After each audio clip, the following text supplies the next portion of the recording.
Praise God po. Sige po, tayo po muna sa communion. Glory to God. Hallelujah, Jesus. Praise God. Hallelujah, Jesus. Oh, glory, glory. Hallelujah, Lord God. Sige po, bago po tayo mag-communion, tayo po muna ay magpa soul searching sa ating pong Panginoon. Sapagkat totoo nga po na meron po tayong mga kanya-kanyang kahinaan. Pero ang sabi po ng Panginoon, bago pa tayo kumain ng tinapay at iminom ng ubas, saliksikin natin ang ating puso. Baka ikay nagalit sa iyong asawa kanina, o sa mga anak mo na kay babagal kumilos, o minsan yung oras na kung saan nagmamadali ka pero natalisod ka. Di ba? Pero ito po ang pagkakataon, dahil ang nais ng Panginoon, lagi tayo maging malinis sa harap ng ating pong Panginoon. Sige po, tayo po'y lumapit sa Diyos. Yes, O Lord God, hallelujah. Oh, napakabuti mo po, Panginoon. Salamat po, O Diyos, sa pribilehiyo na ipinagkakalob mo sa amin, dakilang Ama. Sapagkat totoo nga po, O Diyos, ang nais mo, Panginoon, kami po ay maging karapat-dapat sa iyo pong harapan. Ang nais mo po, Panginoon, Lord God, kami po'y mapagpala sa lahat po ng aming ginagawa. Lord, ang communion na ito po'y sagrado sa iyo pong harapan, Panginoon. Sapagkat ang tagubili mo sa aklat po ng 1 Corinthians chapter 11, Panginoon, na ang sino mang kakain ng tinapay at iinom ng ubas na di karapat-dapat, siya nagkakasala sa iyong dugo at katawan. Kaya Lord, salamat po Panginoon sapagkat ito po ang pagkakataon namin. Sapagkat ikaw rin ay may salita sa aklat po ng 1 John, Panginoon. 1, Panginoon 9, ang sabi mo, O Diyos, kung ipapahayag ng aming mga labi ang lahat ng aming mga kasalanan, ikaw ay tapat na Diyos na handang maglinis at magpatawad ng lahat ng aming karumihan. Kaya Lord, salamat, salamat. Nagaano man kami karumi, Panginoon, kaya mo kaming linisin, kaya mo kaming paputiin, dakilang Ama. Kaya Lord God, ano man po, O Diyos, ang aming pong mga kahinaan, hindi ko man ito nabanggit, Panginoon, pero ikaw ang nakaalam, dakilang Diyos. Kaya Lord, salamat po, Panginoon, sa kapatawaran, salamat po sa iyong pag-ibig, salamat po, Panginoon, sa iyo pong banal, Panginoon, na dugo, dakilang Ama. At sa pamamagitan po, O Diyos, ng tinapay na ito na sumisimbolo ng iyong pong katawan. Kaya Lord, kami po ngayon malaya, Panginoon, na makakakain ng tinapay at makakainom ng ubas. Sa pangalan ni Jesus, Amen, O Lord God. Hallelujah. Yes, O Jesus. Hallelujah, Lord God, Panginoon. Lord, tulad ng sinabi mo, O Diyos, Lord God, ng gabing iyon, matapos na ikaw po ipagkanulo, ikaw ay dumampot ng tinapay at iyong sinabi, Panginoon, Lord God, na ang tinapay na ito'y sumisimbolo ng iyong pong katawan. Na sa tuwing na ito'y aming kakanin, inaalala namin ang iyong katawan na nagtiis ng hirap, namatay sa krus ng Kalbaryo para sa kaligtasan ng lahat at kapatawaran ng aming pong mga kasalanan. Kaya Lord, kakanin na namin tinapay ito bilang pag-alala sa iyong katawan. Sa pangalan ni Jesus, Amen. Kanin po natin ang tinapay.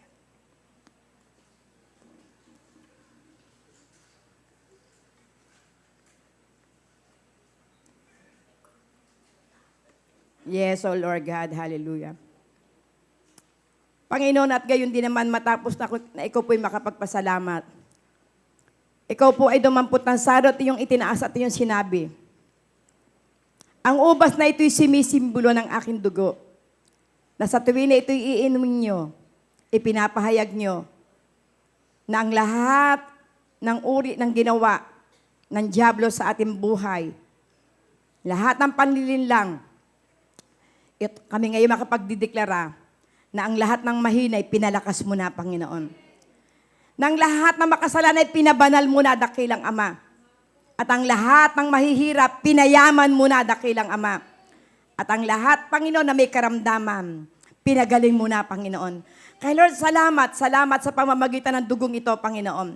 Kami po, O Diyos, ay malaya na nakalalapit siya at nakapagsasabing, Abba, Abba, Father. Sige po, inumin po natin ang ubas na ito na sumisimbolo ng kanyang dugo sa pangalan ni Jesus. Amen. Glory to God. Yes, O Lord God, salamat po, Panginoon. Sige po, at tayo po ay makakaupo ng lahat. Pupunta na po tayo doon po sa ating pong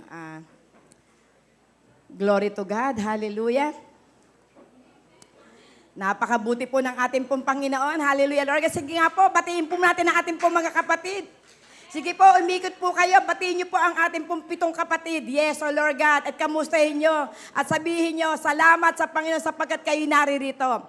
Yes, O Lord God. Hallelujah. Napakabuti niyo po, Panginoon. Yes, amen, amen. Hallelujah. Yes, O Jesus. Salamat po, Panginoon. Yes, hallelujah, Lord God. Oh, purihin ka po, Panginoon. Tunay nga po na kay buti mo, O Diyos. Hallelujah, Lord God. Yes, hallelujah, Lord God. Praise God, hallelujah. At talaga pong ito po ay exciting po ito pong araw na ito. Glory to God, hallelujah. Sabi nga po ng Panginoon, hallelujah, lagi pong may supresa. Praise God, pero ang Diyos po ay napakabuti. Sapagkat ang totoo po niyan ay hindi ko po alam na si Pastor Kenneth ay nag-message sa akin kagabi. Hallelujah. At nung ako po yung nagpe-pray kanina pong umaga, kung bakit ako po yung nakatingin sa aking bag, kinuha ko po yung aking pong cellphone, sabi ko baka may message. Nagpe-pray pa po ako noon. Dahil medyo po masakit ang aking katawan. Glory to God. Talaga po ako po'y pinuyat po. Pero ang akin po ipinagtataka, talagang totoo po ako hindi nakatukatulog. At ang akin pong minemeditate, yung pong aking itatapik sa kabilang linggo. Pero nung makita ko po yung pong message ni Pastor, Pastora, pwede po ba kayo po ang mag-service po sa morning? Sagot po agad ako, Pastor, sige po. At ang sabi niya, hindi po na siya pwedeng maligo. Praise God, pero salamat po sa Panginoon sa pagkatotoo nga po. Ang Diyos po ay napakabuti. Glory to God. Amen po. Glory to God. Sige po. Paki-plus nga po, yung pong ating pong magiging topic. Hallelujah, Lord God. Ang labo.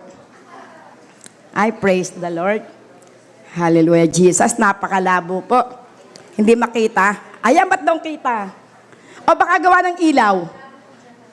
Ayun, maliwanag. Praise God. Hallelujah. Ayun, praise the Lord. Hallelujah. Ayan, glory to God. Medyo nakita na po, ano po, hallelujah, Lord God. So kung makikita po natin, doon sa picture na yan, ano kaya po yung pong ating pong naiisip? Ano kaya yung ginagawa?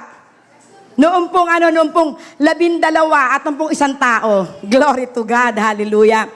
So makikita po natin dito na, pakiano nga po yung pong isa pang picture. Glory to God. Praise the Lord. Ayan. Glory to God. Nakikita po natin po yung picture. Amen. Amen. Glory to God. Hallelujah. So makikita po natin dito na kung ating pong titingnan, totoo po na sa pamamagitan po ng picture, maaaring nakikita nyo na po kung ano po yung topic po natin ngayon. Glory to God. So kung ating po makikita, doon po sa una, meron po na kung saan ay nakakatipon. Sila po ay 12 alagad. At doon po ay meron pong isang lalaki na walang iba kundi po ito po ay si Jesus. So kung ating pong titingnan, doon po sa pag-ano niya, wala mang salita na binibitawan si Jesus. Wala mang salita na kung sa'y lumalabas doon po sa kanila pong pagpupulong. Makikita po natin sa pamamagitan ng picture. Makikita po natin na totoo nga po, ito po ang buhay ng mga Kristiyano na lumalakad sa ating pong Panginoon. So makikita po natin ito po ay pinamagatang true discipleship. Amen. Glory to God. Sige po. Ating pumbuksan na po ang ilaw. So, paki-plus nga po, ano po ba ang ibig sabihin po ng discipleship? So, sabi po, true discipleship. So, makikita po natin, ito po yung totoong mga disipulo. Dahil sabi nga po rito, na ang isa pong disipulo, sila po ay makikita po natin doon pula sa picture, sila po ay laging na kung saan ay nag-aaral, nakikinig sa pagtuturo ng kanya pong master. So ano po ang ibig sabihin po ng discipleship? Ang sabi po rito, discipleship is teaching biblical precept while modeling and guiding others toward living righteously as followers of Jesus Christ. This should be a cyclical process. Means, once we are discipled, we are to discipline others and so on. Sige po, punta po tayo sa ating pong pinakakitext. Ating pong tingnan po, yung pong sinabi po sa aklat po ng John. John 15. So ating pa yan po, glory to God. Hallelujah. Ang sabi po rin, if you abide in me, and my words abide in you, you shall ask what you will, and it shall be done unto you.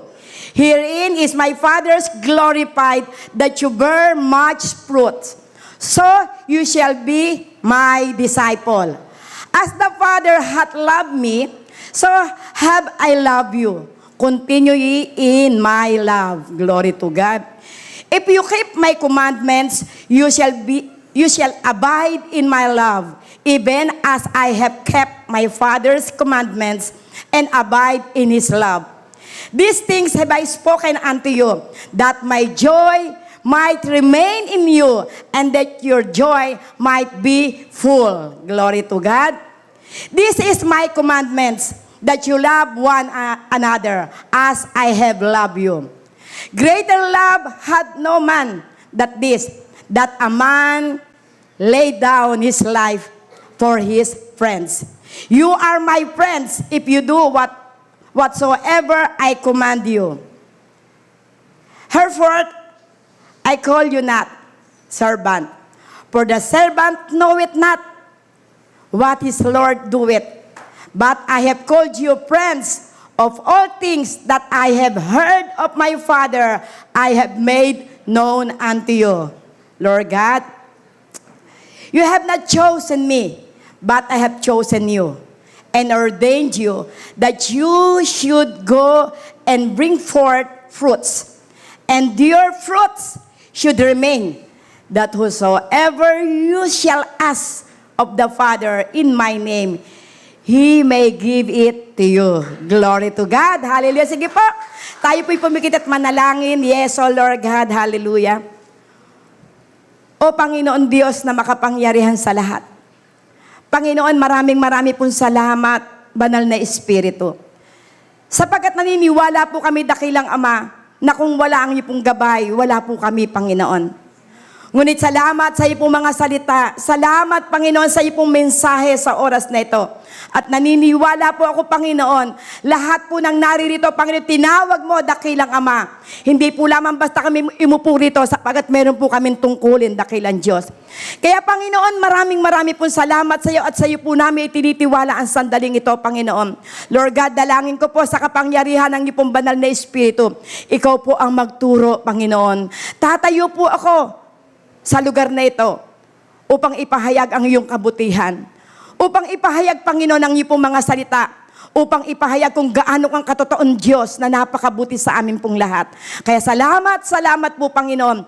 Ikaw po ang maitaas, ikaw po ang madakila, ikaw po ang maluwalhati. Sa pangalan ni Jesus, Amen. Glory to God. Hallelujah. So, makikita po natin dito.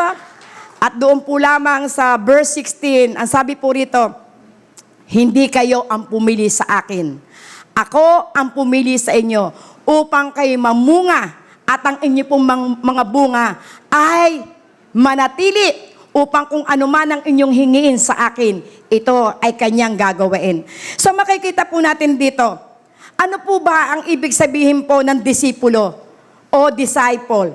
So ang sabi po rito, glory to God, hallelujah, ano nga po, sabi rito, discipleship is teaching biblical precept while modeling and guiding others towards living righteously as followers of Jesus Christ.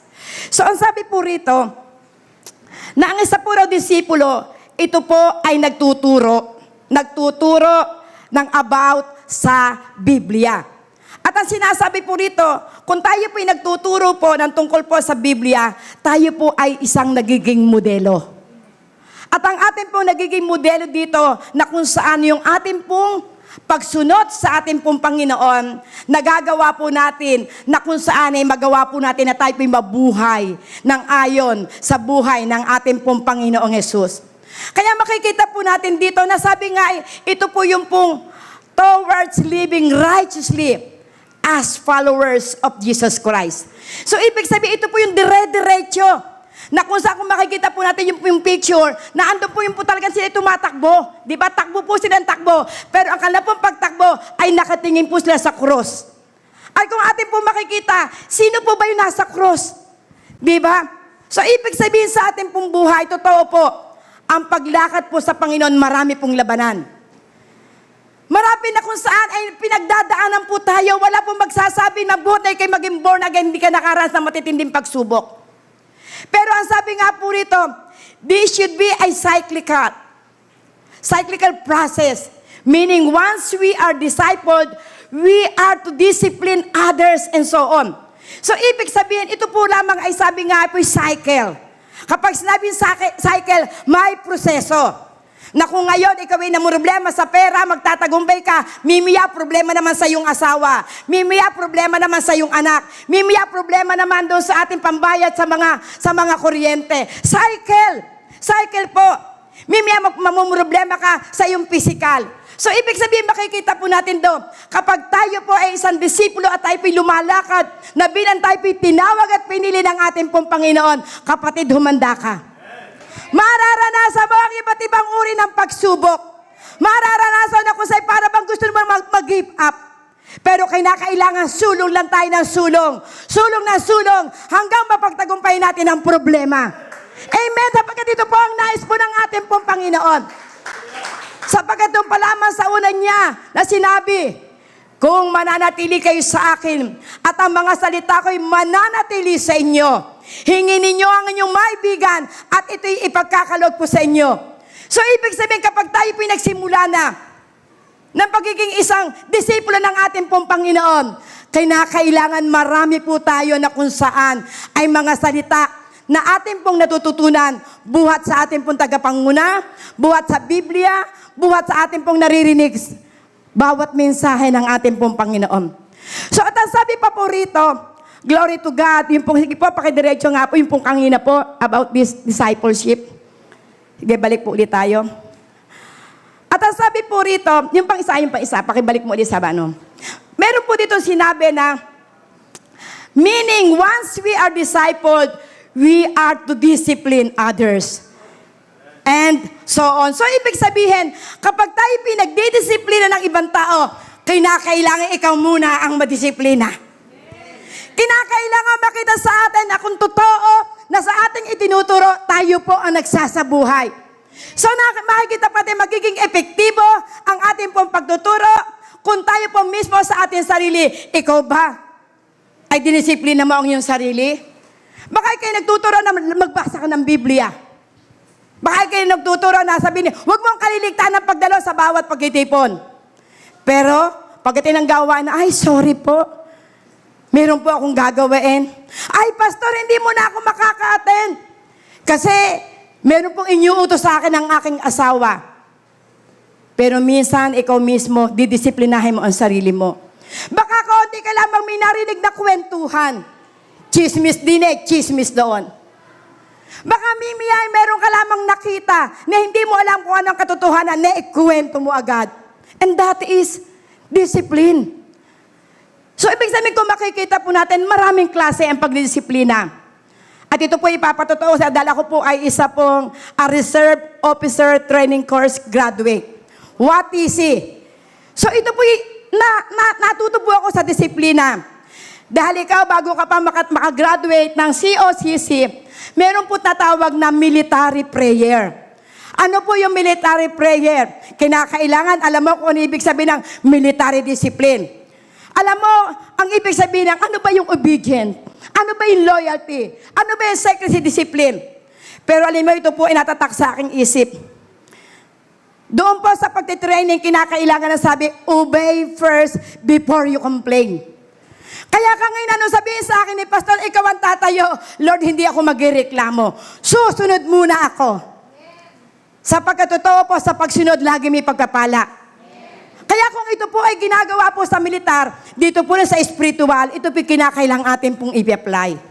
At ang sabi po roon, kapag ikaw po ay nagtitraining, at kung meron po dito nakaranas po na mag-COCC, meron po ito na kung saan ay sinasabi na secrecy discipline. What you hear, what you feel, leave it here. Amen? Kung ano ang iyong nakita, kung ano ang iyong naramdaman, iwanan mo yan dyan. Sapagkat totoo po, bago ka makagraduate ng COCC, napakarami po ikaw mararanasan. Talagang totoo po yan. Sabi ang nanay ko nga, miski ako pilitin na sumagot kung ano po yung nakikita sa akin. Sabi ko na, wala yan. Sa pagkatotoo nga po, ito po ay isang disiplina. Dahil napakatindi na pag ikaw po'y tinawag na isang WATC training o di kay ROTC training, marami kang dapat matutunan. So, ibig sabihin yung loyalty, kinakailangan loyal ka. Ano man ang mangyari, loyal ka sa iyong higher official. And you must be submissive. Hindi ka pwede magreklamo. Ang isang COCC, kung ano sabihin ng kanyang higher officer, ako po, kababaeng tao, pinanligaw po ako. Ang sabi, yun, ligawan mo yan, dalhan mo ng rose. Bahala ka kung ano gusto mo ibigay, chocolate, rose, kung ano. Pero dahil ikaw ay naandoon, nag-undergo ka ng training, susunod ka. Pero ang dami pong benefit. Kaya hindi lang po dito po sa militar. Sa pang-araw-araw po natin buhay, kinakailangan tayo po may disiplina. Kung ikaw ay estudyante, dapat ikaw may disiplina. Kung kinakailangan kayo mag-aral ka. Kung kinakailangan sumunod ka sa iyong magulang, sumunod ka. Sapagkat yan disiplina ang iyong nararanasan, yan ang magdadala sa iyo sa tagumpay. Lahat po tayo, dadaras po tayo ng tagumpay. At yan po ang nais po ng ating pong Panginoon. Sumunod ka muna. Sa iyong mga magulang, pinag-aaral ka, kinakailangan kung ano instruction ng magulang mo, susundin mo ito. Kapag sinabi na pagkagising mo, kinakailangan magugas ka ng pinggan. Kinakailangan walisan mo ito. Kinakailangan mag-sign ka muna bago ka umalis. Maliit ka pa lamang, dapat disiplinahin mo na ang iyong sarili. At makikita mo, magtatagumpay ka. Dahil sa akin pong buhay, kaya lagi ko pinapatutoy ang aking buhay. Dahil kami po isang napakahirap na pamilya. At nakita ko po yung buhay po ng disiplina. Dahil ang tatay ko po, dahil kamot ako po ay, kumbaga sani ako po ang naiwanan dahil ang mga kapatid ko, dahil sa hirap po ng aming buhay, 13 anyos pa lamang namamasukan na nakatulong. At ako po ang naiiwan. Ang instruction, kinakailangan sundin mo. Dahil ang mga tatay nung araw, kapag hindi ka sumunod, pag uwi ng bat, hindi mo ginawa, buntal ka. Meron tatalian ng lubid, ibibiting ka doon sa pinakapanambel. Naranasan ko po yung napakahabang panghataw dahil hindi pa ako sumunod sa instruction. Magbuot sa eskwelahan, nadurog sa akin yung kawayan. So, ibig sabihin, dito po tinuturuan tayo. Pero ako po, hindi po sumama ang loob ko sa tatay ko dahil alam ko may pagkakamali. Kaya dito po sa loob po ng iglesia, kung tayo may nadidisiplina, may plano ang Panginoon. Para ikaw ay maging isang mabuting disipulo ni Kristo, kinakailangan you must be disciplined. At kinakailangan tayo po'y nasa proseso. Dahil kung ikaw ngayon nagpapadisiplina, darating ang araw, ikaw din ang magdidisiplina. Kung ikaw ay nahihirapan ngayon dahil ikaw ay bago ka pala nag-aaral, darating ang araw, makikita mo, magtuturo ka din. So, ibig sabihin yan po, step by step. Kaya ito po ipinakikita po dito ng ating pong Panginoon na kinakailangan kung ikaw ay isang disipulo, kinakailangan disiplinahin muna ang sarili mo. Sapagkat ang pagdidisiplina sa ating pong sarili, tayo pong lahat ang magbebenepisyo. Tayo pong lahat ang kung saan ay aani nito. Magbuhat mo kung ikaw ay bata, pagtanda mo, magiging matagumpay ka. Bakit? Idadirect ka ng Panginoon. Igagay ka ng ating Diyos kung saan ka dadalahin sa maganda mong plano. At kung ikaw naman ay isa po na kung saan ay asawa, ikaw ay lalaki, ikaw ay babae, kung ikaw ay susunod sa instruction ng ating Panginoon, magiging matagumpay ang inyong relasyon sa loob po ng tahanan. So napakarami pong ginagawa po kapag sinabi pong discipleship. Amen. Ano po susunod po? Ano po ang ating paputong pag-aaralan? Glory to God. Ang sabi to, discipleship training is also about relationship with others. So, ibig sabihin, kapag tayo po ay nag-aaral po ng discipleship, yung pong ating pong mga kagrupo, yung pong ating pong mga katabi, yung pong ating pong kakilala, darating ang isang araw, i-disciple mo na rin siya. Yung katabi mo, baka mimiyay, ngayon mo lang nakatabihan, baka ito yung panahon na kamustahin mo siya. Baka ito yung panahon na kung saan yung katabi mo na bago pa lamang, baka naman ito yung panahon mga kabataan na siya ay kausapin mo at sabihin mo, kapatid, pwede ba tayo na magkwentuhan? So, ibig sabihin ito yung relationship with others. At makikita po natin to. Ang sabi po to, relationship are developed through devotion. So, ibig sabihin, kung mayroon po tayo na kung saan ay pagkakataon o tayo po'y nagkakaroon ng desire na tayo po'y magamit ng ating pong Panginoon, kinakailangan ipapanalangin mo kung sino yung kakilala mo, yung inilagay sa iyo ng Panginoon sa puso mo. Ito po yung panahon na kung saan siya'y ipapanalangin mo, aalagaan mo siya. At ang sabi po rito, through devotion, care, and by encouraging each other towards living with Christ-like. So, ibig sabihin, ito pong mga panahon ito, kung ikaw po'y nagdidisipulo, kinakailangan yung katabi mo, i-encourage mo yan.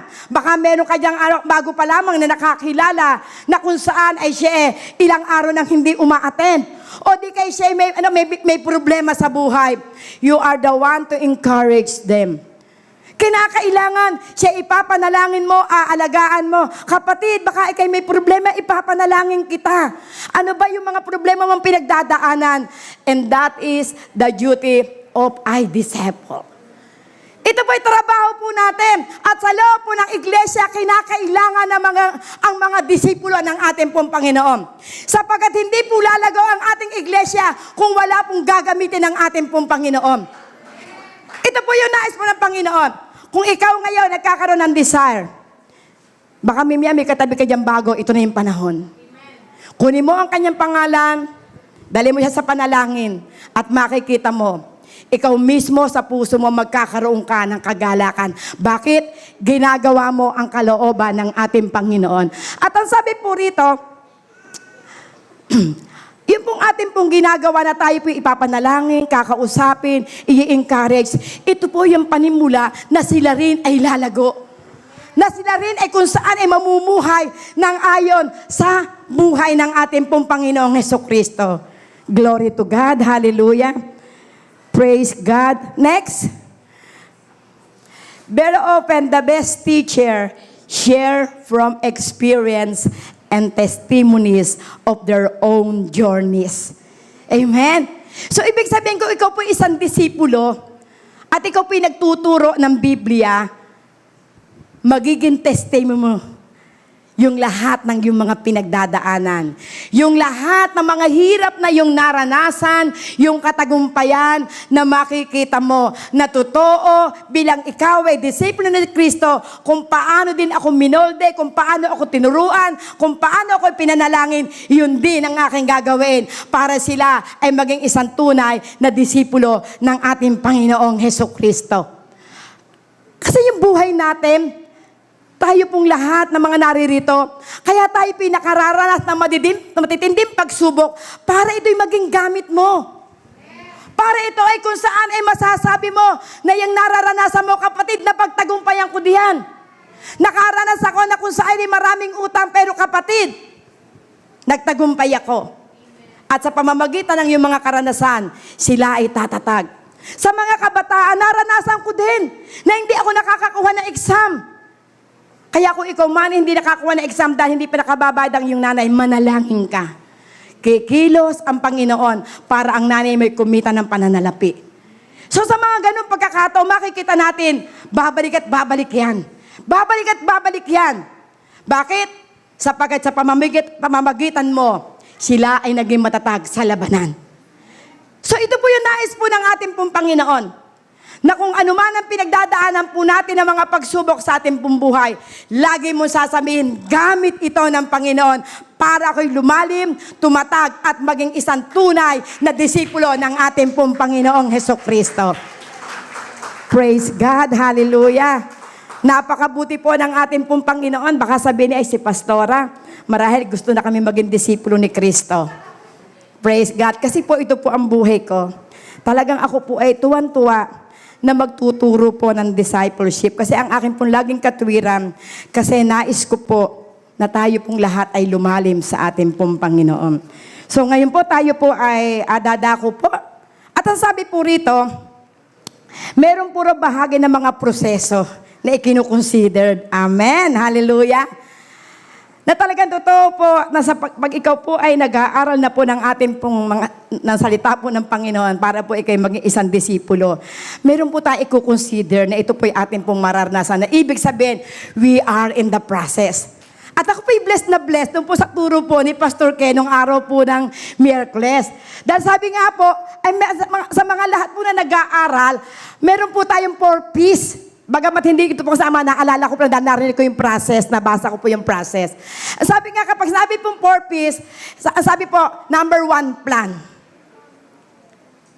Kung ikaw ay nagpaplano na ngayon, na ikaw po ay maging disipulo ng ating pong Panginoon, you will have a process. Ikaw ay dadaan sa proseso. At bukod po doon, kung sa tayo po'y dumadaan na sa proseso, darating ang isang araw, magkakaroon na ng promotion. At pagkatapos na ng promotion, praise. Alam niyo, habang ito po itinuturo po ni Pastor Ken, kitang-kita ko po yung buhay ko. Na talagang totoo po, na kung ikaw po ay nag-aaral na salita ng Panginoon, na ikaw po ay meron ng pagkakatawag sa atin po ang ating pong Panginoon, talagang dadaan ka sa proseso. Maaari yung ayaw mo, yan ang nangyayari. Maaari naman yung gusto mo, hindi mapangyari. Maaari ikaw po may mga, sabi nga kanina po yung pong ipinaskill po nila Sister Rachel, na sabi nga baka kayo meron mga unanswered prayer. Baka ibig sabihin, you have to grow. So ibig sabihin, nasa process ka. Na kapag ikaw ay merong mga panalangin na hindi tinutugon, o maaari ikaw ay merong hindi gusto na nangyayari, ibig sabihin, tinawag ka ng Panginoon. Tinawag ka ng Panginoon para ikaw ay mamunga. Sapagkat totoo po, bilang ikaw po ay tinawag ng ating pong Panginoon, napakahalaga po yung tayo po nasa proseso. At tumas na napagtagumpayan po natin ang mga proseso, darating na po tayo sa promotion. Ipopromote ka na, itataas ka na yung tungkulin ko, ikay nasa company, matagal ka na ikaw, kung saan inaandyan po sa position na hindi ka pa napopromote, baka kapag nakita ng boss mo, na ikay nagtitiis, nagtsatsaga, isang araw ipopromote na. Ang iyong sarili din. Hindi po pwede na lagi ka na lang hugas na lang ng pinggan, lagi na lang naglalaba, lagi na lang nag-aalaga ng bata. Darating ang isang araw, kapag ang iyong asawa ay nakita, ang aking asawa, sobrang nahirap, ibibili ko nga ito ng magandang damit. Praise God. Hallelujah. So, ibig sabihin, makikita po natin dito, kung tayo po ay kung saan ay dadaan sa proseso, ang sabi nga po ito po yung ikinukonsidered. Sabi nga, transformation and repentance. Making God your priority. So, ibig sabihin, ito po ang ating pong i-considered. Ang isa pong nag-aaral po ng discipleship, magkakaroon po tayo ng transformation and repentance. Kinakailangan tayo po yung maging bago na. Kinakailangan makita na sa atin yun, tayo po ay kung saan, hindi na po tayo dating dakera, hindi na po tayo dating mapagawa ng chismis, hindi na po tayo kung saan igitera, hindi na po tayo kung saan nag-uubos ng oras kung saan. Hindi na po tayo nagpupunta kung saan na andon yun po, nakakaubos lang ng oras. Kinakailangan mabago na po tayo. Kinakailangan makita po sa atin dito na tayo po ay nagsisisi. Kapag sinabi po tayo po ay nagsisi na, ibig sabihin, yung ating dating buhay, hindi na kinakailangan makita sa atin. Kung dati tayo ay kung saan ay nagsusugal, dati tayo nagiinom ng alak, dati tayo na kung saan ay tayo po ay aming mga bagay na pangit nating ugali, kinakailangan ito'y ating pagsisihan. At once na ito po'y ating pong pinagsisihan, huwag muna itong babalikan. Sabi nga po, kinakailangan ng ating pong repentance, 180 degrees centigrade. Kalahati po lamang, hindi kinakailangan iikot ka. 180, babalik ka uli. No. Pag sinabing 180, kalahati ka lang. Hindi ka pwedeng bumalik. Ibig sabihin, 100% na-transform ka, nag-repent ka, hindi na makikita sa iyo ang dati mong buhay. At yan in-include sa pag-aaral po ng salita po ng Panginoon. At ang sabi ng making God your priority, kinakailangan ng Diyos lamang ang iyong priority. Kapag araw ng Sabado na may practice, si Lord ang aking priority. Pupunta ako sa practice. Pupunta ako dito sapagkat si Lord na ang aking amo. Si Lord na ang aking lordship. Siya yun ang aking master. So makikita po natin dito, making God priority is the best. At lalago ka kapag ang naging priority na. Kung ano man yung mga lakad na yan, kung ano man yung nais mo na puntahan ng yung mga paa, Lord, hindi ako pupunta sa panyain ng aking kaibigan. Sapagkat may araw ng samba, dito na ako sa samba sa ating Panginoon. Glory to God. Hallelujah. So ating puntin niya sa aklat po ng Mark 8:34 to 38. Ang sabi dito, ito pa kausap po ng ating pong Panginoon, walang iba kundi ang kanya pong mga alagad. And when he had called the people unto him with his disciples also, he said unto them, whosoever will come after me, let him deny himself and take up his cross and follow me. Di ba napakatindi? For whosoever save his life shall lose it, but whosoever shall lose his life for my sake and the gospels, the same shall save it. For what shall it profit a man if he shall gain the whole world and lose his own souls? So ano po yung pinakikita po rito? Na kung ikaw ay isang disipulo na ng ating Panginoon at ikaw ay mag-undergo na, kinakailangan kalimutan mo ang iyong sarili at pasalin mo ang cross ng ating pong Panginoon. Deny yourself. Hindi na kinakailangan ng priority sarili mo. Ang kinakailangan ng priority na ngayon ay ang pagsunod sa ating Panginoon. Sabi nga, deny yourself. Kung ano yung gusto mo, hindi ito mapangyari. Kundi ang susundin mo, kung ano ang gusto ng ating Panginoon, yon ang iyong gagawain. Glory to God. Hallelujah. At sabi nga po rito sa 37, or what shall a man give exchange for his souls? Whosoever therefore shall be ashamed of me and my words in this adulterous and simple generation, of him also shall the Son of Man be ashamed when they cometh in the glory of his Father with the holy angels. So ibig sabihin, kapag itinakwil nyo, babala po ito. Kapag itinakwil nyo ang ating Panginoon, itatakwil ka rin ng Diyos. Kung ikahihiya nyo ang ating Panginoon, ikahihiya rin kayo ng ating pong Panginoon. So ibig sabihin, may benefit. Dahil ang sabi ito, ano ang mangyayari sa iyo? Makamit mo man ang kayamanan dito sa ibabaw ng mundo, at ito naman ikapapahamak mo, useless. Baka ikaw hanap ng hanap buhay. Miski araw ng linggo, trabaho ng trabaho, overtime. Oras na kung saan ay devotion mo, gigising ka na maaga at pupuntahan mo yung kliyente mo. Mawawalan din ang saysay, kapatid. Mawawalan din ang saysay kung ipagpapalit mo ito sa ating Panginoon. Pero kung tayo po ay gagawa ng para sa Kanya at para sa Kanyang salita, makikita mo, ikaw din ang magbebenepisyo. Pagpapalain tayo sa lahat ng aspeto ng ating buhay. Meron kang anak na matigas ang ulo? Pag ikay nanalangin, tutugukan natin Panginoon. May pangangailangan ka sa financial mo, wala kang pambayad sa kuryente, ay sabi ng Panginoon, kapag ginawa mo ito, di ba?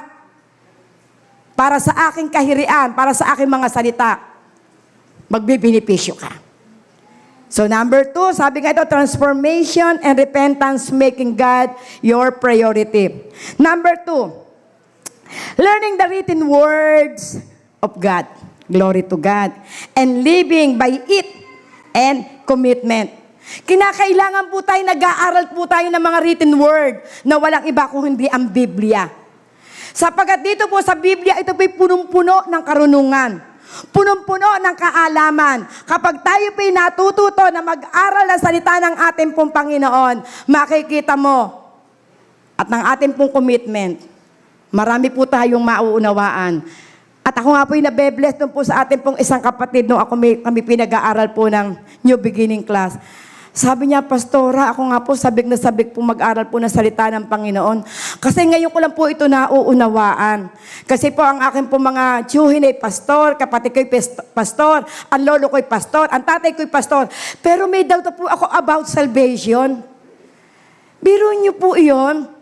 Kaya mapapahalat po tayo na tayo pinaririto at nakikinig ng salita ng Panginoon para po magkaroon ng assurance ang ating pong buhay.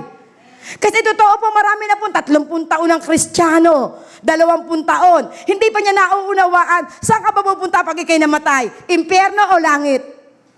Baka akala nyo, pagdating na kayo namatay, sa pamamagitan ng pananalangin ng inyong mga kamag-anak, kayo maliligtas kung ano ang ating kasalanan.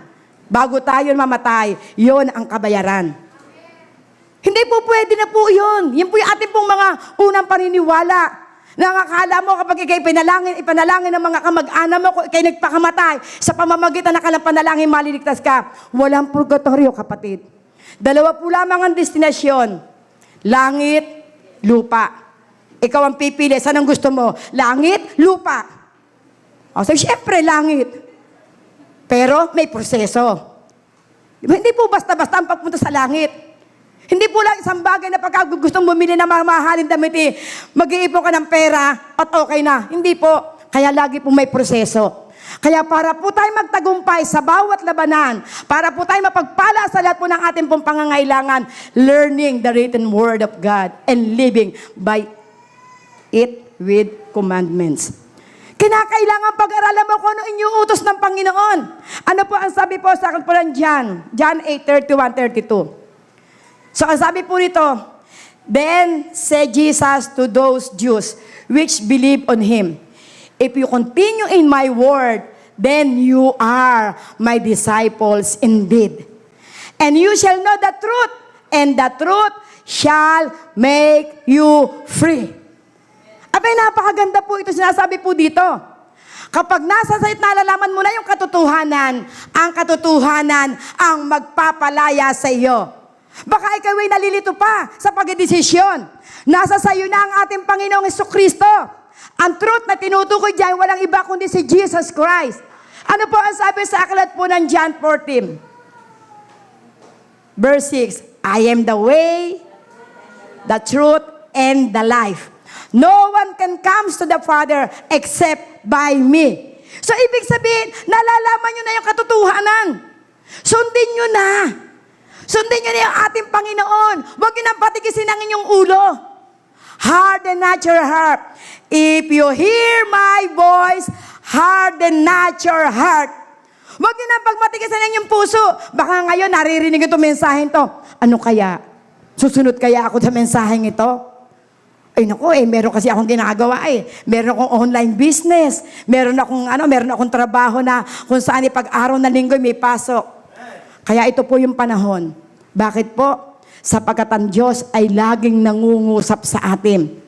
Sapagkat sa dami po nating ito, kung hindi po natin pagmamatigasin ang ating pong puso, baka may kapitbahay ka na nangangailangan na ng salvation. Baka ikaw meron na kung saan ay kakilala o kumare na nangangailangan ng panalangin mo para siya'y maligtas. Do it now. Make your decision. Hindi ka lugi, kapatid. Ang sumusunod sa ating Panginoon, lagi po itong tubo. Lagi ito na kung saan ay may ganansya. Lagi po tayo na kung saan ay pagpapala ng ating Panginoon. Bakit? Siya yung ating amo. Siya yung magpapasweldo sa atin. Kaya huwag kang mag-aalinlangan. Huwag kang matatakot ay kayo magamit ng ating Panginoon. Sapagkat siya ang ating amo, siya ang magpapasweldo. Sa kumpanya, overtime ng 4 na oras, yun lamang ang susweldohin mo. Pag sa Panginoon ka nag-overtime, pwedeng gawin doble, pwedeng gawin triple, pwedeng gawin 100 folds. And that is encouragement. Di ba kinakailangan na tayo magamit ng ating pong Panginoon? Sapagkat kailangan ang magsusuko ng kanyang buhay. Glory to God. Next po. Loving, edifying, and serving others as God lead. Amen. So, ibig sabihin, pagmamahal, pagkapalakas, at paglilingkod sa ibang tao, ito po ang inililit sa atin ng ating pong Panginoon. Kasi once na ikaw po'y nag-aaral na po ng salita po ng ating pong Panginoon, hindi pwedeng hindi ka makukumbik. Dahil ito ang kalooban ng Panginoon na maligtas ang mga tao, walang isa bang pumunta sa impyerno. Dahil hindi sasabihin ng John 3:16, kung walang plano ang ating Panginoon, gayon na lamang ang pag-ibig ng Ama sa sanlibutan. Kaya isinugo ang kanyang kaisa-isang anak upang ang sino man sa kanya'y sumampalataya ay hindi mapahamak at sa halip ay magkaroon ng buhay na walang hanggan. Kaya yung kapatid mo, o kapitbahay mo, o kakilala mo na alipin na kasalanan, ipanalangin mo at lapitan mo, baka ito na yung panahon. Kasi kung mahal mo na ang Panginoon at alam mo na ito yung leading ng ating pong Panginoon, makikita mo, magpunta ka sa ospital, nakikipag-usap ang spirit mo. Ay, no, isang beses nga ng aking kapatid ay ilalabas na sa ospital. Meron akong nakausap doon na dalawang mag-asawa. Pero alam mo, nag-speak sa akin ang Holy Spirit. Bakit hindi mo siya patanggapin? Alam mo, on the time, tumanggap ang mag-asawa. Kaya sabi ko nga kay Sister Mayet, meron diyang presidente ng inyong homeowner. Siya po ay tumanggap sa Panginoon. At one time, bibistahin namin niya. Kasi bakit? Ito po yung gusto ng Panginoon. Ito yung inililid ng Panginoon. Baka doon sa oras na yun, mamamatay na yung pasyente. Eh, paano kung hindi mo na ipanalangin? Pero kung ito po ay ating pong ginagawa, ito po ay isang bunga ng pag-ibig. Glory to God. Tingnan po natin sa aklat po ng 1 John 3, 11 to 16. Glory to God. For this is the message that you heard from the beginning, that we should love one another. Not as Cain, who was of the wicked one, and slew his brothers, and wherefore slew him, because his own works were evil, and his brothers righteous. Minsan yung inggit, di ba? Minsan may inggit ka, biro mo si Cain, kapatid mo, papatayin mo. Bakit? Kasi masasama ang kanyang gawa. Pero si Abel, siya ay righteous, siya pinatay. Pero ngayon po nasabi, marvel not, my brethren, if the world hates you, we know that we have passed from death unto life, because we love the brethren. He that loveth not his brother abide in death. Glory to God. 14. We know that, 14, we know that we have passed from death unto life, because we love the brethren. He that loveth not his brother abideth in death. So, ibig sabihin, ano pinauunawa dito? Kinakailangan na mahalin natin ang ating kapwa. Kinakailangan mahalin natin yung ating mga kapatid. Kinakailangan na kung saan, ang sabi nga ito, ang sino man na hindi nagmamahal sa kanyang kapatid, maaaring ito ang pupunta sa kamatayan. Pero ano ang sabi sa verse 15? Glory to God. Verse 15. Hanggang 16 pa yan. Hallelujah, Lord God. Hallelujah, Jesus. Glory to God. Ang sabi nito sa verse 15, ang sino mang napopoot sa kanyang kapatid ay mamamatay tao. So, ibig sabihin, hindi tayo dapat napupuot sa ating kapatid. Kinakailangan minamahal natin. So, anong ibig sabihin ay pinauunawa dito ng ating pong Panginoon? Kinakailangan na kung mahal mo ang ating Panginoon, palalakasin mo ang iyong kapatid na dumadaan sa problema. Hindi yung panahon na kung saan ay, buti nga dyan, isang araw ako kung ano sinabi niya, o hindi ko ipapanalangin yan. Ay, hindi nga niya ako tinulungan isang araw, nanghihiram lamang ako ng 100 piso, hindi ako pinahiram. Pero kung mahal mo ang iyong kapatid,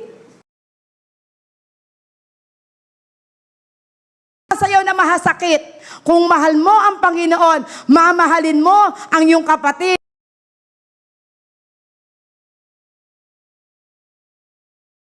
Sa buhay. At yan po'y tungkulin po natin.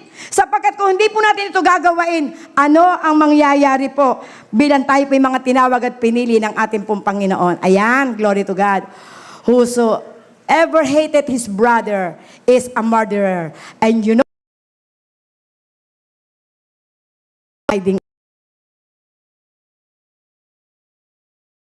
aba, kung alam kung ano yung eternal life, hindi ka makakapunta sa buhay na walang hanggan. Sapagkat kung mahal mo ang iyong kapatid, abay pupunta ka sa buhay na walang hanggan. Glory to God. O next po, ang susunod po ito, focusing. Next. Next po. Focusing on living righteously, being fruitful. Kinakailangan na ito yung magiging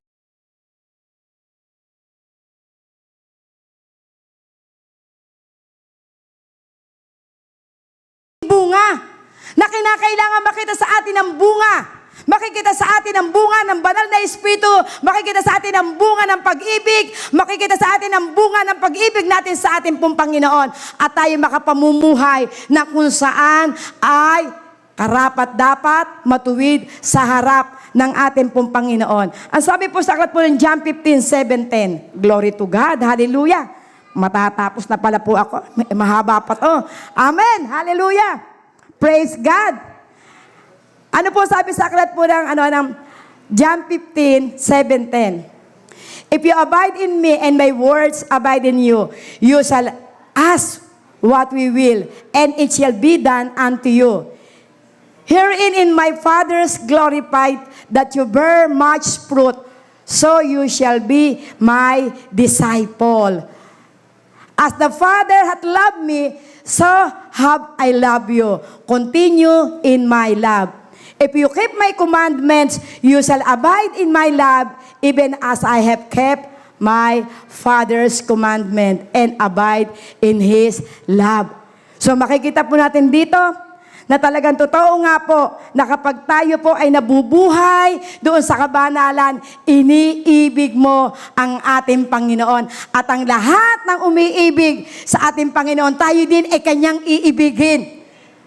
So makikita po natin dito, dahil mahal po natin ang ating pong kapwa, mahal po natin ang ating Panginoon, pumopokus po tayo para po tayo mabuhay ng ayon sa Kanya pong kalooban, at makikita po natin to, dadami ang ating bunga. Ano po sabi po sa aklat po ng Galatia 5:22? Makikita po natin dito, but the fruit of the Spirit is love, joy, peace, long-suffering, gentleness, godliness, faith, glory to God, and others.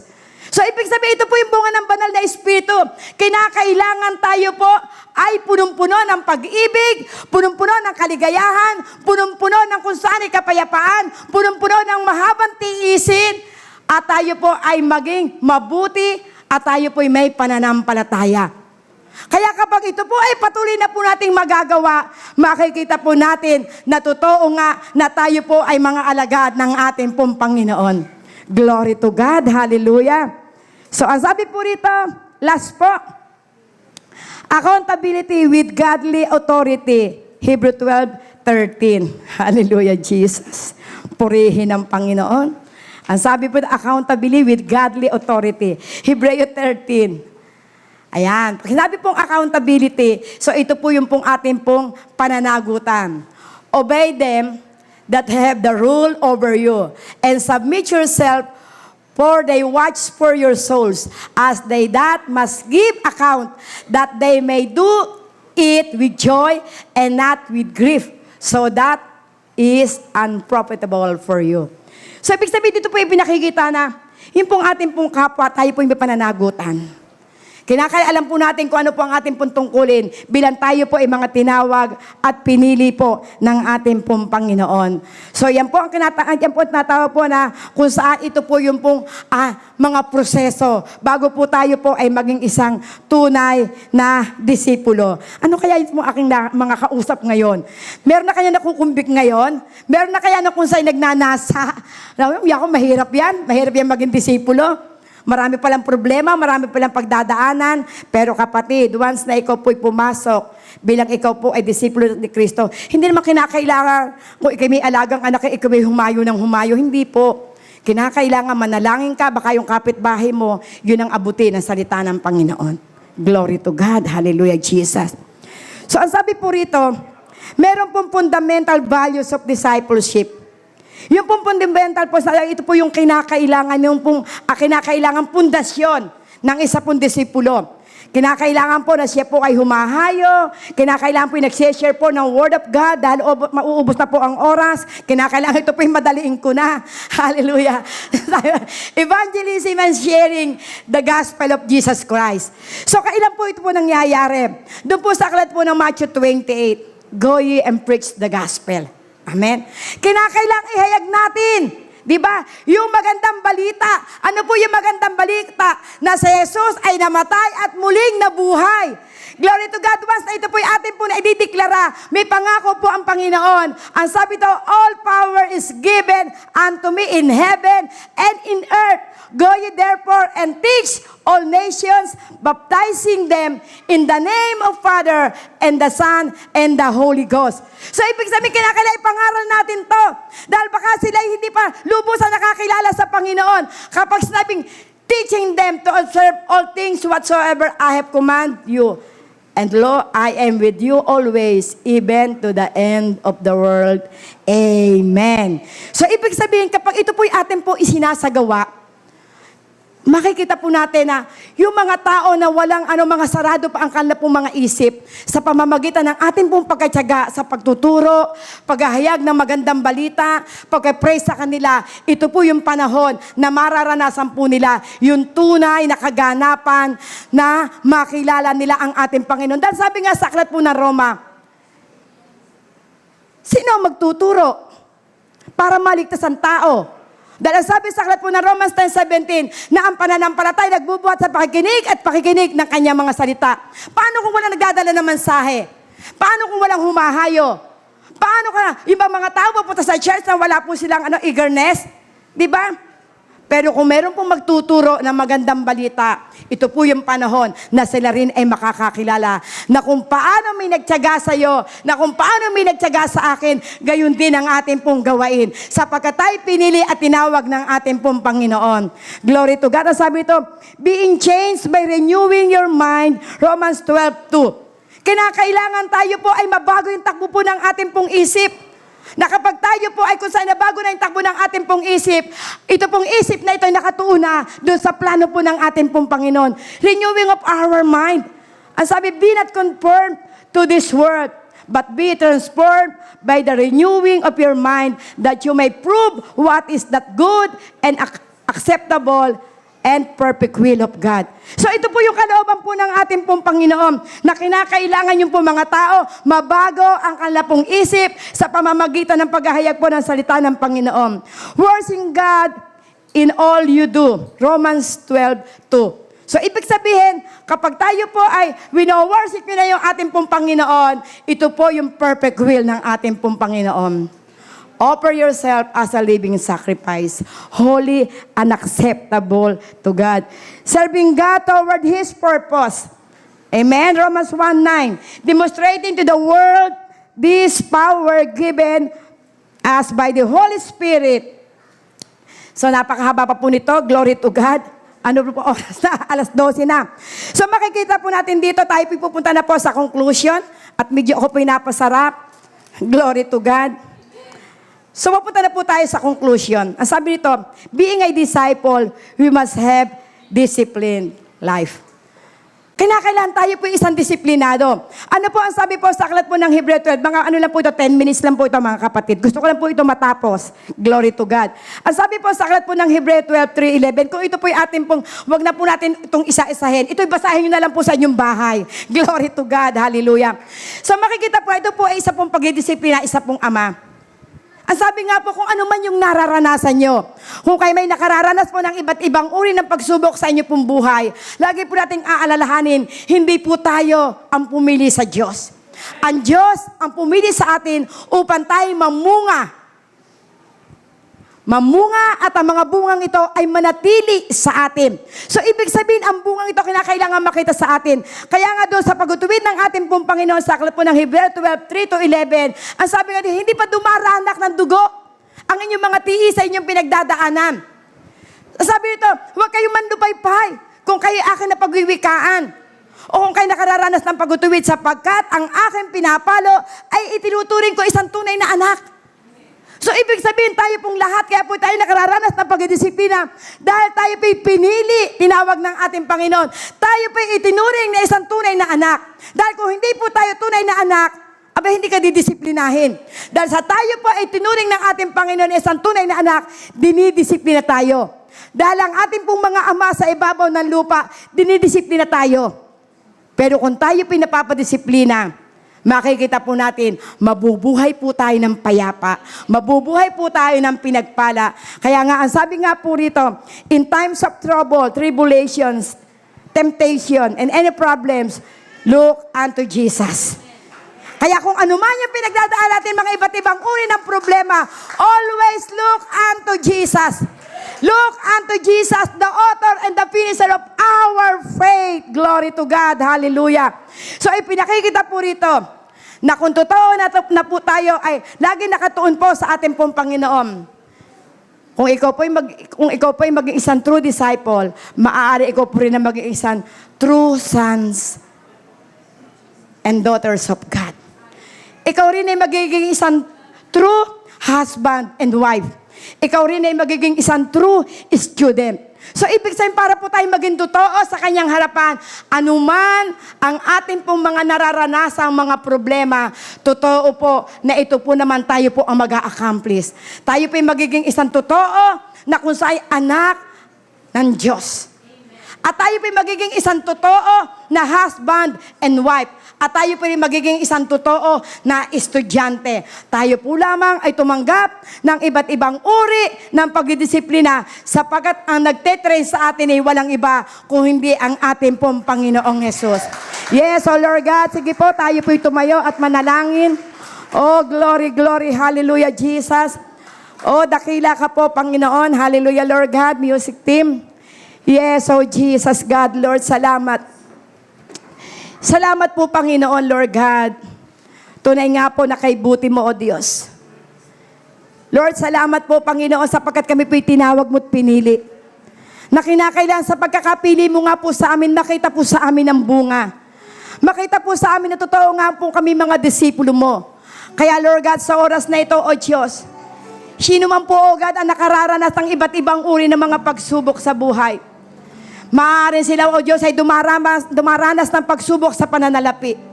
Hindi nila po alam kung saan kukunin po, O Diyos, ang kalapong mga pangangailangan. Maaaring may dumaras dito ng karamdaman. Dumaranas ng iba't ibang uri ng tiisin, problema sa loob ng pamilya. Mag-asawa nagkakaroon po ng argumento. Mga anak na kung saan hindi nagpapasakop sa kalapong mga magulang. Mga estudyante na kung saan meron po sila mga back subjects, Panginoon. Maaaring iba't ibang uri po, Panginoon, pero Lord, napakasarap naming maunawaan, dakilang Ama. Lord, kada totoo nga po, O Diyos, sa mga tiising ito, dakilang Ama. Tulad ng sinabi mo sa aklat po ng Santiago, chapter 1, verse 2 hanggang 5, Panginoon. Lord God, magala kami kung kami dumaranas ng iba't ibang uri ng tiisin.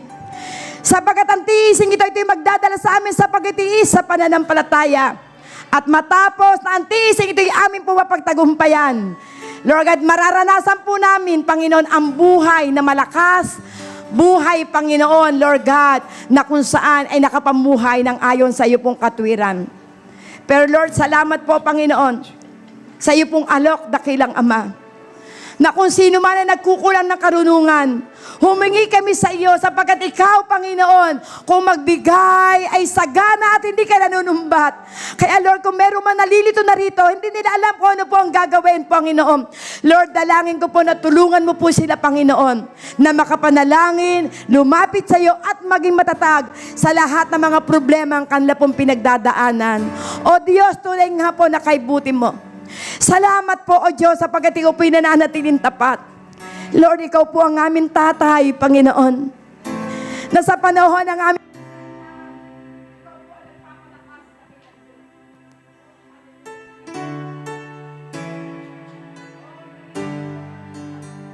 Yes, O Jesus, God, Lord, hallelujah. Panginoon, sa oras na ito, O Diyos, hallelujah, Jesus, praise God. Oh, glory, glory. Hallelujah, Lord God. Lord, i-comfort mo po, O Diyos, ang bawat isa po sa amin. Lord, sapagkat ang sabi mo sa aklat po ng John 14, verse 26, Panginoon. Lord God, na ipinagkaloob mo na sa amin ang Espiritu Santo. Na siya po namin magiging comforter. Na siya po namin magiging tagapagturo at magpapaalala ng mga salita mo, mga pangako mo, dakilang Ama, upang hindi kami manlupaypay, dakilang Diyos. Kaya, Panginoon, Lord God, touch them, O Lord God. Let your Spirit move in their lives, O Lord God. Sapagkat totoo nga po, Panginoon, sinabi mo sa aklat po ng Romans 5:5, Panginoon, na ang pag-asa ay hindi bumibigo. Sapagkat dahil sa iyong pong ibig, Panginoon, ibinigay mo ang iyong banal na Espiritu na nahas sa amin. Kaya, Lord God, dalangin ko po, Panginoon, wag po silang manlupay-pay, Panginoon, bagkos, o Diyos, sila po'y magpakalakas sa iyo. Alalahanin po nila, Panginoon, ang iyong mga pangako. Alalahanin po nila, Panginoon, ang iyong pong mga salita. Sapagkat naniniwala po kami, Panginoon, bilang kami mga tinawag mo't pinili, Panginoon, meron kang layunin, Panginoon. Sapagkat totoo, sinabi mo sa aklat po ng Jeremias 29:11, Panginoon, for I know the plan for you. Plan to prosper you, not to harm you. Plan to have a good end, Panginoon. Kaya, Lord God, tulungan mo po ang bawat isa po sa amin. Napatuloy kami, Panginoon, na lumakat sa amin pong takbuhin. Napatuloy, Panginoon, ang aming pong titinyan ay ikaw, dakilang Ama. Sapagkat ikaw ang author and finisher of our faith, O Lord God. Kaya, Panginoon, dalangin ko po, O Diyos, increase our faith, O Lord God. Hindi kami lugi kung kami mananampalataya sa iyo, dakilang Ama. Sapagkat ikaw, Panginoon, ang aming kalakasan. Ikaw ang aming Diyos na buhay. Ikaw ang aming dakilang magagamot. Ikaw ang aming great supplier, O Lord God. O, dakila ka po, O Diyos. Salamat po, O Diyos, sa iyo pong kabutihan. Salamat po sa iyo pong mga anak, Panginoon, na naririto. Hindi aksidente na sila po'y naririto, Panginoon. Sapagkat niloob mo, Panginoon, sila po'y naririto upang ma-encourage mo sila, Panginoon, na maglingkod sa iyo upang maranasan po namin ang pinagpalang buhay, dakilang Ama. Kaya, Lord, sa iyo ko po sila tinatagubilin. O Diyos, ikaw po ang mapapurihan. Ikaw po ang maparangalan. Ikaw po ang madakila. Ikaw po ang maluwalhati, Panginoon, sa bawat buhay ng iyo po mga anak na naririto. Salamat po, O Diyos. Salamat po. Napakabuti mo, O Diyos. Oh yes, Lord God, hallelujah. Sige po, ang lahat po inaanyayahan ko, Panginoon. Lord God, sa oras na ito, dakilang Ama, itaas niyo ang iyong mga kamay at tanggapin niyo ang basbas ng ating Panginoon. Yes, oh Lord God, hallelujah. Panginoon, tulad ng ipinag-utos mo, dakilang Ama, na matapos ang gawain, dakilang Diyos, igawad namin ang iyong basbas at kapangyarihan na maranasan ng lahat ng iyong mga anak na naririto, Panginoon, ang pagsama ng iyong maamong mukha at kahabagan, Panginoon. Pagpapala na rumaragasa, Panginoon, dala-dala nila sa kalantahanan, Panginoon, ang tunay na kapayapaan, pag-asa, kagalakan na buhat sa iyo. At Lord God, ang kanilang pong pamilya, Panginoon, Lord God, pagpapalaan niyo, wala man sila dito, Lord God, maranasan po nila ang pinagpalang buhay. Basbasan mo po, O Diyos, ang lahat po ng aming po mga angkan, dakilang Ama. Magbuhat sa amin hanggang sa amin po ay kasampunsalin lahi, Panginoon. Maranasan po nila ang pinagpalang buhay, Panginoon. Hindi na sila mangungutang, kundi sila ang magpapautang. Hindi na sila magkikimputan, kundi mananatili silang ulo.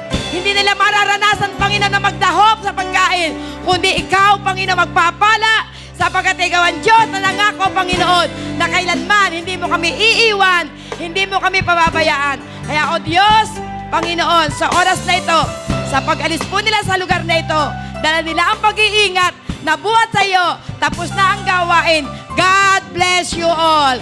Amen and amen, oh Lord God. Hallelujah, Jesus. Praise the Lord.